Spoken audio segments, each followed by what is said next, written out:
Yeah, so I just saw this interview that Rick Beato did with Jerry Cantrell. If you haven't seen it, I recommend checking it out. Like a lot of Rick's interviews, it was a good one. And I was really struck by Jerry's confidence in what he was doing as a musician. And so it just inspired me to make this video to just talk about this general subject of musicians and their egos.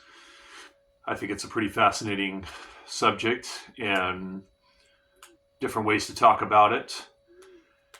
In that interview, Jerry was just talking about, he's really good at this or he's really good at that in music, or he's good at hearing certain things in the music during the mixing process, for instance.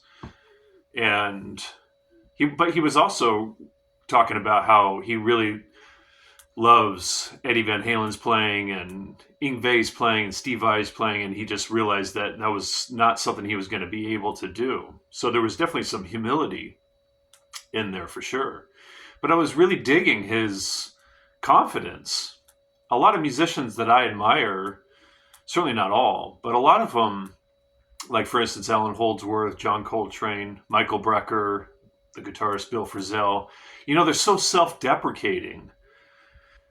In an interview I saw recently with Bill Frisell, he was saying, it's not like I'm any good at playing music. He was, but he was just saying, his relationship to music is more about just enjoying the journey and just trying to get better and all of that. But of course, Bill Frisell's a legend, right? I mean, one of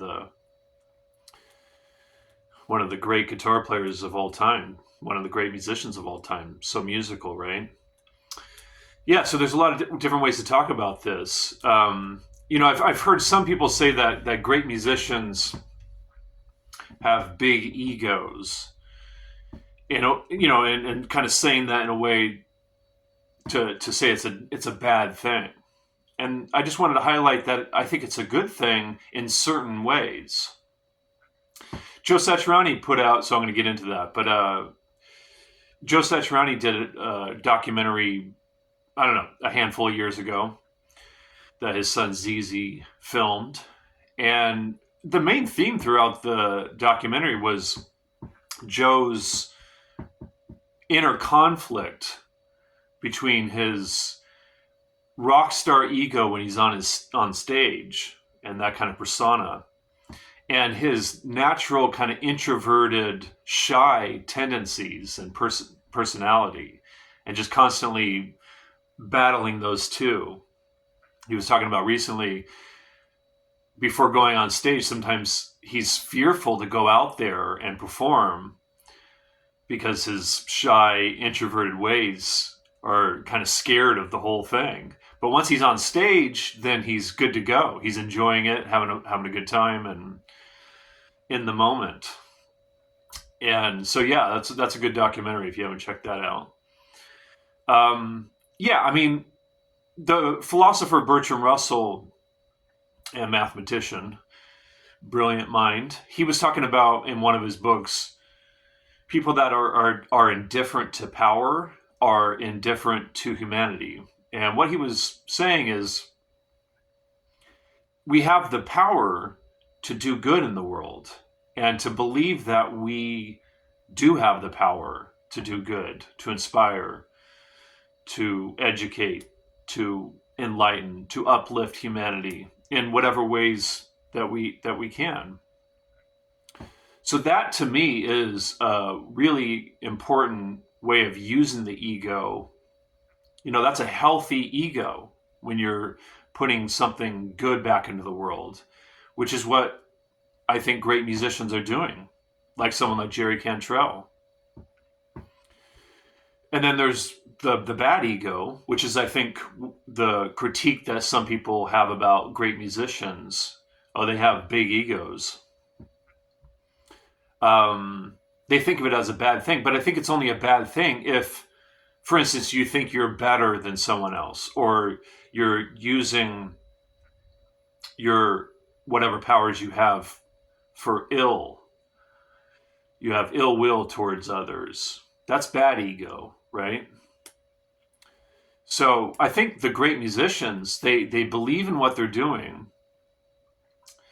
but they also have the humility, like someone like um, John Coltrane, for instance.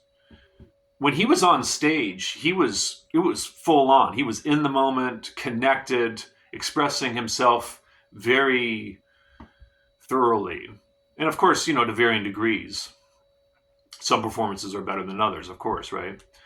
But when he was off stage, it was immediately back to, man, that was terrible. I could have done better here and here. And just the self critical part comes in. But that's the part that helps him get better. And all of that, ego is involved. It's important, it's necessary. And so I just wanted to highlight that aspect of being a musician, that use your ego to help the music become better and to help deliver the music to people.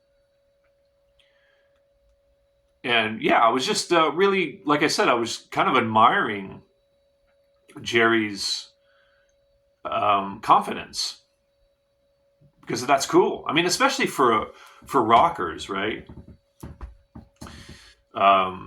They have that layer of ego, but yeah, I mean, it can certainly go astray, can lead someone astray if they let the negative parts of their ego take over. Not good, right? Yeah. So it's an interesting subject, and I guess I'll just leave it with one final thought. Like I've said many times, I could just keep going here because it is a pretty heavy subject to get into. But I think of music as being greater than everybody, and the way I see my involvement with music is greater than myself, greater than everybody, and I'm devoting myself to that. So it's a kind of a humility in that sense, right? And yeah, I think that's what helps people like John Coltrane or myself to recognize that we ain't shit compared to music, right? In terms of what's possible with music. We're all, no matter how good you get as a musician, you're just scratching a tiny aspect of what's possible with music. Yeah, so I thought I would just get into some of that. It's a fascinating subject.